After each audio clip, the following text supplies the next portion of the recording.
Let's track our purchase orders in Unleashed. To do this, go to View Purchases. This view can be filtered through the Status drop-down to view all your purchases at their different stages. Or you can search by order number, supplier, warehouse, etc.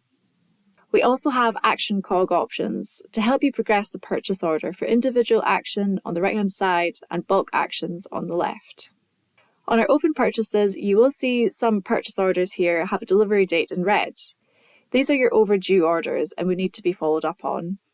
Don't forget to click on Show Toolbar, as this opens up more options to best tailor your grid layout to suit your needs. For example, click on Hidden Columns and drag and drop to add and remove grid columns. You can also create and switch to custom grid layouts. Click New to create and use the Layout drop-down to access these. You can also import or export purchase orders here. When importing, ensure that you have downloaded the Unleashed purchase order template to proceed with the import. You can export your purchase grid via PDF, CSV, or XLSX. Need to add another purchase? You can do this by clicking this button, which will take you back to the Add Purchase page.